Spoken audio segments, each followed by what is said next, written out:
Nausharda Public School, Pune. Welcome in day 7 of Unit 12, Aldehyde, Ketone and Carboxylic Acid. In last video, we have completed preparation of aldehyde, ketone and carboxylic acid. But in this video, we are going to discuss property of aldehyde and ketone. Firstly, we will discuss physical property of aldehyde and ketone. In physical property, we are going to discuss 4 points. First is phase, second is boiling point, third is solubility and fourth is smell. We will discuss these 4 points in physical property. Firstly, phase. Phase क्या होता है? As you know, phase is कि कोई भी substance है उसका phase कैसा है, ठीक है, वो सॉलिड है, लिक्विड है या फिर गैस है, उसे हम क्या बोलते हैं? फेज बोलते हैं। तो फेज क्या है? मीन्स एल्डिहाइड और कीटोन के फेज की बात करते हैं। तो एल्डिहाइड और कीटोन जो मोस्टली हैं वो हमें लिक्विड और सॉलिड के फेज में मिलते हैं। बट 2 एक्सेप्शनल केस है, that is formaldehyde HCHO. Okay student, this is formaldehyde and CH3CHO. Okay, this is gas and this is volatile liquid. Formaldehyde HCHO ये क्या है? गैस फेज में मिलेगा हमें, बट CH3CHO ये हमें वोलेटाइल लिक्विड के फेज में मिलेगा। But except these two, all aldehyde and ketone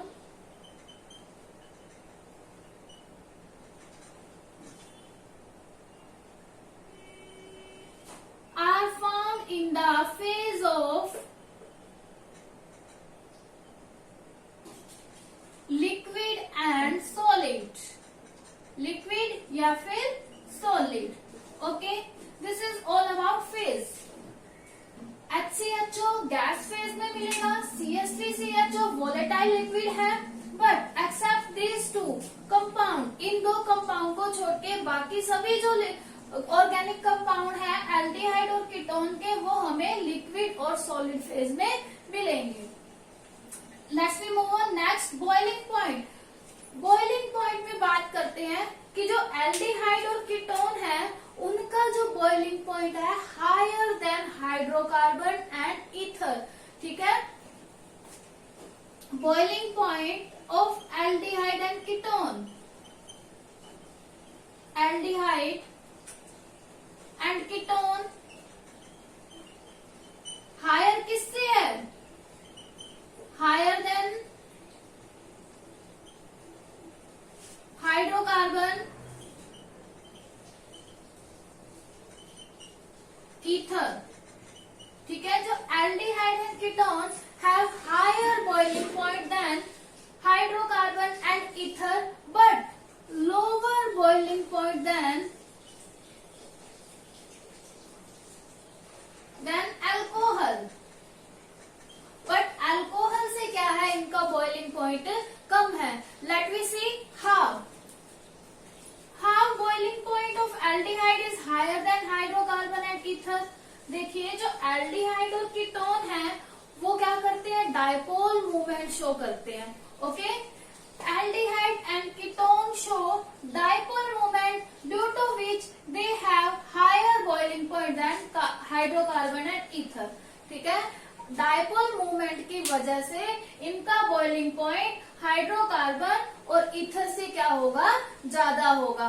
but अब देखो डायपोल मूवमेंट शो कर रहे हैं, बट इनका बॉइलिंग पॉइंट क्या है? इसी वजह से हाइड्रोकार्बन और ईथर से ज्यादा है। बट ऐसा क्या है कि इनका बॉइलिंग पॉइंट अल्कोहल से कम है। अब देखिए अल्कोहल में क्या होता है? OH होगा, ठीक है। अल्कोहल में OH है, हाइड्रोजन बॉन्ड प्रेजेंट है, जिसकी वजह से O के ऊपर डेल्टा नेगेटिव चार्ज आ जाएगा, हाइड्रोजन के ऊपर डेल्टा पॉजिटिव आ जाता है। अगर इसके साथ कोई और ऑर्गेनिक कंपाउंड आएगा तो उसके साथ ये क्या करेगा? करेगा या फिर दूसरा जो अल्कोहल है उसके साथ ये हाइड्रोजन बॉन्डिंग बनाते हैं। ठीक है, क्या बनाएंगे? H बॉन्डिंग,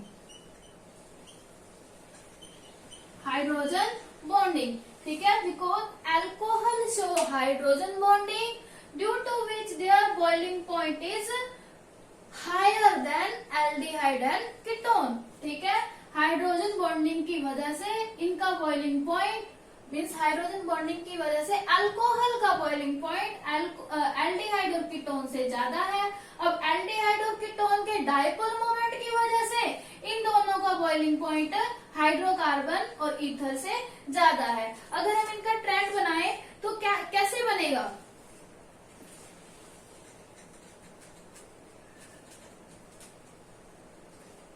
सबसे ज्यादा बॉइलिंग पॉइंट अल्कोहल का, alcohol greater than aldehyde and ketone,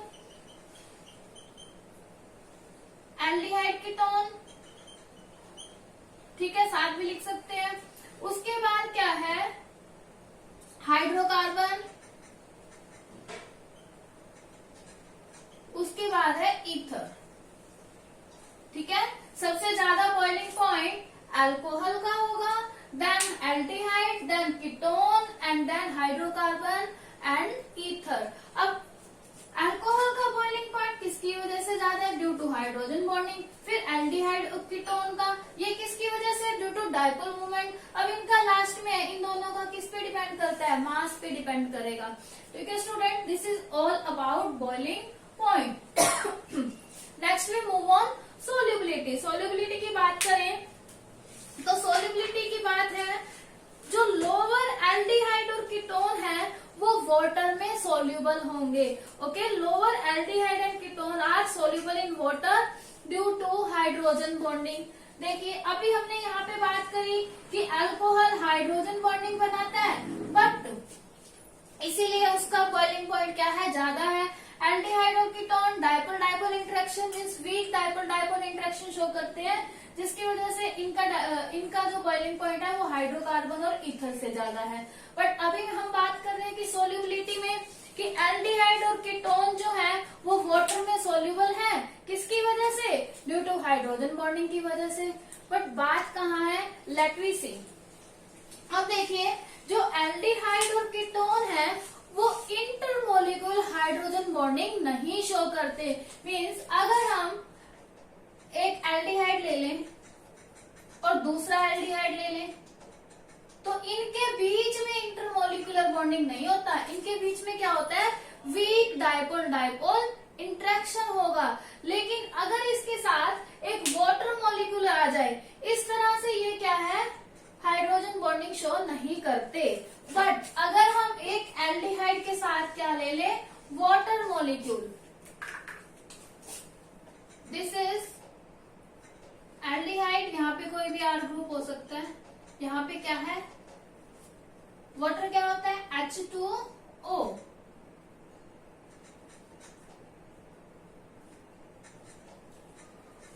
ठीक है, दिस इज वाटर। अब देखिए, यहाँ पर ऑक्सीजन पे डेल्टा नेगेटिव है तो इन दोनों हाइड्रोजन पे क्या होता है? Delta positive charge. अब आपको पता है कि एल्डिहाइड और कीटोन में कॉमन क्या होता है? कार्बोनिल ग्रुप, जिसमें से कार्बोनिल ग्रुप में क्या होता है? कार्बन के ऊपर डेल्टा पॉजिटिव चार्ज और इसके ऊपर डेल्टा नेगेटिव चार्ज। अगर हम इसे वाटर में लेके जाएंगे, ठीक है, वाटर में लेके जाएंगे तो वाटर के मॉलिक्यूल के साथ ये क्या करेगा? हाइड्रोजन बॉन्डिंग बना लेगा, क्योंकि इसके पास डेल्टा नेगेटिव है और उसके पास डेल्टा पॉजिटिव है। तो ये दोनों क्या करेंगे? आपस में हाइड्रोजन बॉन्डिंग बना लेंगे, जिसकी वजह से ये वाटर में डिसॉल्व हो जाएगा। तो हम क्या बोल सकते हैं कि lower aldehyde and ketone are soluble in water due to hydrogen bonding. अब देखिए क्या होता है, एल्डिहाइड में क्या होता है? इंट्रामोलिकुलर हाइड्रोजन बॉन्डिंग शो करते हैं, but intermolecular hydrogen bonding show नहीं करेंगे। अब बात करते हैं कीटोन ग्रुप की। मतलब अगर हम हायर पे चले जाएं कि हायर जो एल्डिहाइड और कीटोन है वो क्यों वाटर के अंदर सोल्यूबल नहीं होते? क्योंकि उनके अंदर क्या होता है, स्टीरिक हिंड्रेंस ज्यादा बढ़ जाती है, ठीक है, उसके अंदर ग्रुप और ज्यादा अटैच होते जाते हैं, alkyl group means long chain हो जाती है, जिसकी वजह से उनके अंदर स्टीरिक हिंड्रेंस हो जाता है। स्टीरिक हिंड्रेंस की वजह से वो क्या करते हैं, हाइड्रोजन बॉन्डिंग नहीं बना पाते। इसकी वजह से जो हायर है एल्डिहाइड और कीटोन वो वाटर में सोल्यूबल नहीं होते, ठीक है। नेक्स्ट जो पार्ट है हमारा स्मेल, फोर्थ पार्ट है स्मेल। अब स्मेल की बात करते हैं कि जो लोअर एल्डिहाइड और कीटोन है उनकी स्मेल कैसी होती है, पंजेंट स्मेल। लोअर एल्डिहाइड और कीटोन इनकी स्मेल कैसी है, पंजेंट स्मेल। लेकिन जो हायर एल्डिहाइड और कीटोन होते हैं उनकी कैसी होती है, फ्रेग्रेंट स्मेल होती है, मीन्स बहुत अच्छी स्मेल होती है। इनका यूज परफ्यूम बनाने में भी किया जाता है, ठीक है। लोअर एल्डिहाइड और ketone have pungent smell but higher aldehyde and ketone have fragrant smell due to which they used in the perfume making. This is all about physical property. हमने 4 पॉइंट डिस्कस किए, that is phase, boiling point, solubility, smell. Okay, ये 4 I think आप लोग जान गए होंगे, आप लोगों को बुक में से भी अच्छी तरह रीड कर लेना है ये, ठीक है। Let's we move on chemical property. Chemical property का हम ओनली फर्स्ट पार्ट डिस्कस करेंगे, that is nucleophilic addition reaction. Means जो एल्डिहाइड और कीटोन है वो किस तरह से रिएक्शन को शो करते हैं, ठीक है, वो हम आज डिस्कस करेंगे। और उससे नेक्स्ट पार्ट जो है वो कौन कौन सी रिएक्शन शो करते हैं वो हम नेक्स्ट वीडियो में डिस्कस करेंगे। Let's we move on chemical property.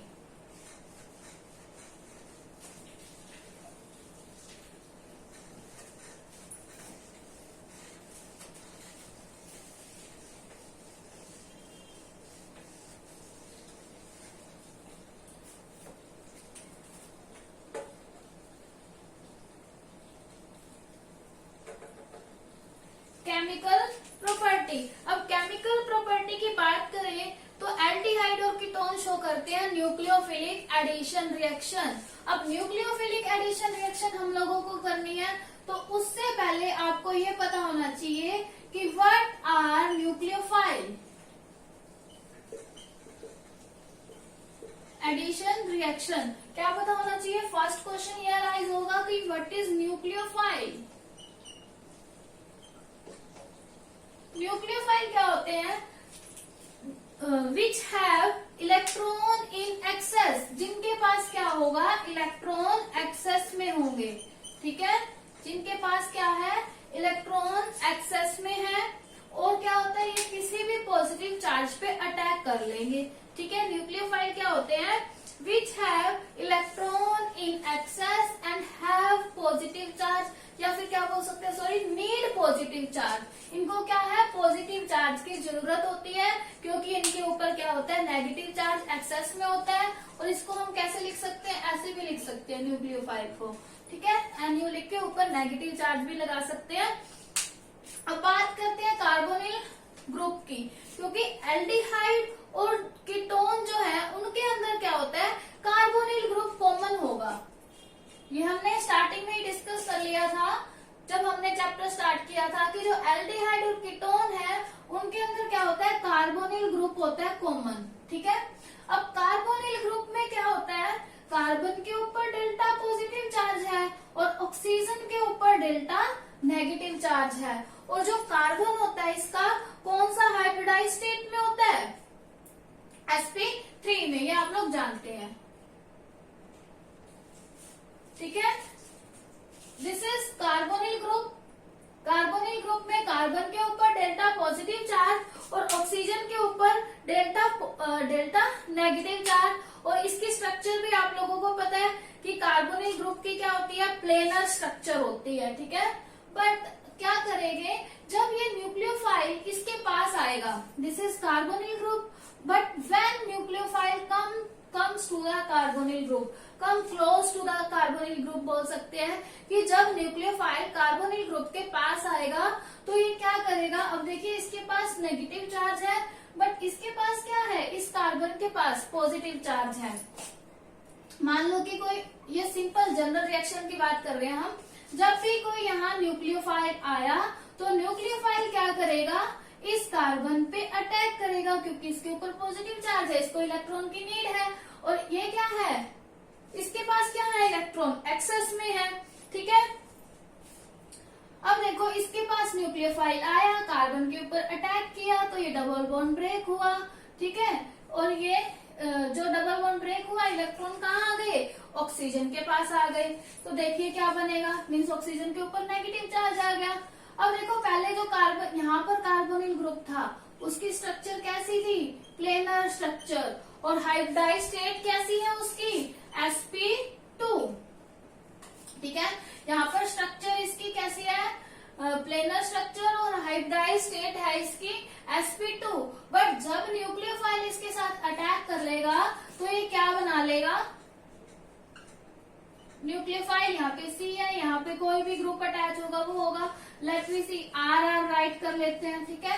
तो यहाँ पे R' हो गया, और यहाँ पर क्या आ जाएगा, ये वाला डबल बॉन्ड ब्रेक होगा, यहाँ ऑक्सीजन के पास नेगेटिव चार्ज आ गया, ठीक है। क्या बन गया, कार्बन, न्यूक्लियोफाइल, R' और नेगेटिव। अब देखो यहाँ पे जो कार्बन है पहले sp2 हाइब्रिडाइज स्टेट में था, बट यहाँ पे इसकी हाइब्रिडाइज स्टेट क्या हो जाएगी, sp3, और स्ट्रक्चर क्या हो जाएगी, टेट्रागनल, टेट्रागनल। और ये क्या है, इसका इंटरमीडिएट है, this is not stable, this is intermediate. Final product कुछ और होगा बट ये क्या है, इंटरमीडिएट है। इंटरमीडिएट में जो स्टेट बनेगी कैसी है, इसकी शेप टेट्रागनल, और जो कार्बन है वो क्या होगा, sp3 हाइब्रिडाइज स्टेट में होगा। बट ये क्या है, स्लो स्टेप भी है, और क्या है, स्टेप 1, दिस इज रिवर्सिबल, ठीक है, this is reversible, slow, okay, and step 1।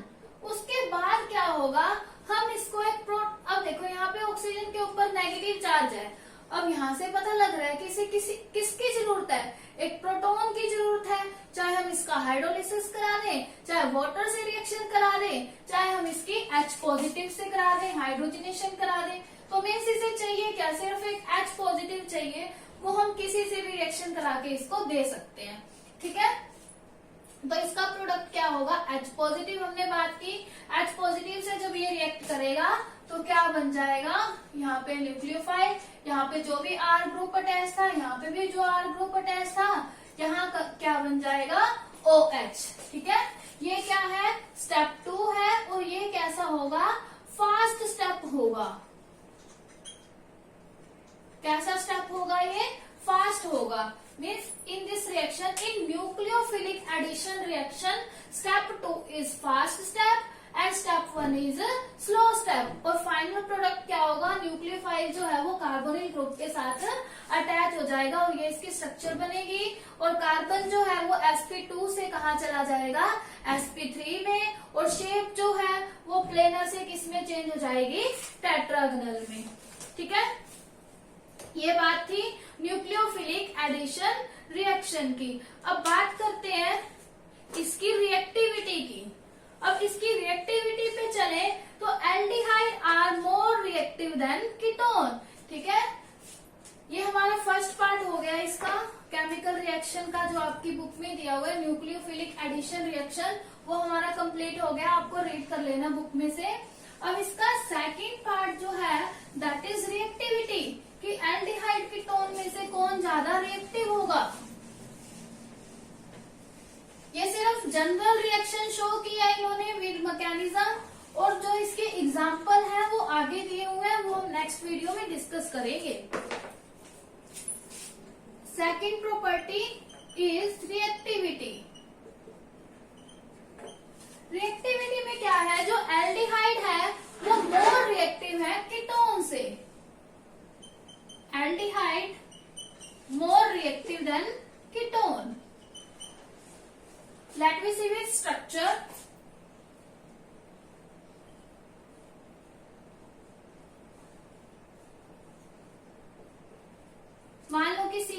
CHO है, this is CH3 CHO, this is aldehyde and this is ketone. Ketone में दोनों तरफ R ग्रुप अटैच होगा।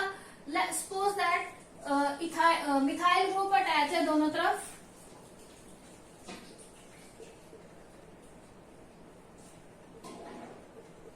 ठीक है, this is ketone, this is aldehyde. अब देखो कहाँ पे आपको स्टीरिक हिंड्रेंस मतलब भीड़ ज्यादा दिखाई दे रही है। इसमें देखो कीटोन में आपको स्टीरिक हिंड्रेंस ज्यादा दिखाई दे रहा है, स्टीरिक हिंड्रेंस मोर। ठीक है, in ketone more steric hindrance is present. इसमें क्या है, ज्यादा स्टीरिक हिंड्रेंस है, जिसकी वजह से जब न्यूक्लियोफाइल आएगा उसको अटैक करना मुश्किल हो जाएगा। ठीक है, बट यहाँ पे जब न्यूक्लियोफाइल आएगा इतनी ज्यादा स्टीरिक हिंड्रेंस नहीं है, वो इजीली अटैक कर जाएगा। यही रीजन है कि एल्डिहाइड की रिएक्टिविटी क्या होती है, कीटोन से ज्यादा। अब रीजन क्या हुआ इसका, steric hindrance, aldehyde has less steric hindrance और कीटोन है मोर स्टीरिक हिंड्रेंस, जिसकी वजह से इसकी रिएक्टिविटी क्या हो जाती है, लो। ज्यादा, जितना ज्यादा स्टीरिक हिंड्रेंस होगा उतनी रिएक्टिविटी क्या होगी, कम। मतलब कि स्टीरिक हिंड्रेंस जो है वो रिएक्टिविटी के इनवर्सली प्रोपोर्शनल है। स्टीरिक हिंड्रेंस ज्यादा है तो रिएक्टिविटी कम है, स्टीरिक हिंड्रेंस कम है तो रिएक्टिविटी ज्यादा है। अब बात करें कि नॉर्मल एल्डिहाइड जो होते हैं ना, वो क्या होते हैं, बेंजल्डिहाइड से मोर रिएक्टिव होते हैं। अब यहाँ पर तो हमने कंपैरिजन किसका किया, एल्डिहाइड और कीटोन का, लेकिन अब एल्डिहाइड का वो करेंगे कंपैरिजन, एक तो linear chain and ring chain. Linear chain जैसे ये CH3 CHO। अब बेंजल्डिहाइड मीन्स बेंजीन रिंग, इन दोनों की बात कर लेते हैं। This is normal aldehyde, linear aldehyde बोल सकते हैं, दिस इज बेंजल्डिहाइड। अब देखो बेंजल्डिहाइड में क्या होगा, इसके अंदर पहले से ही क्या है, पाई इलेक्ट्रॉन प्रेजेंट है। बेंजीन रिंग के ऊपर पहले से ही पाई इलेक्ट्रॉन प्रेजेंट है ना, जिसकी वजह से इलेक्ट्रॉन क्या होते हैं, पहले से ही ये इलेक्ट्रॉन यहाँ आएंगे, यहाँ अटैक करेंगे, फिर इसके ऊपर नेगेटिव चार्ज आ जाएगा। मतलब इसके ऊपर जो पूरा प्रोसेस है वो पहले से ही हो सकता है बिना न्यूक्लियोफाइल के आए।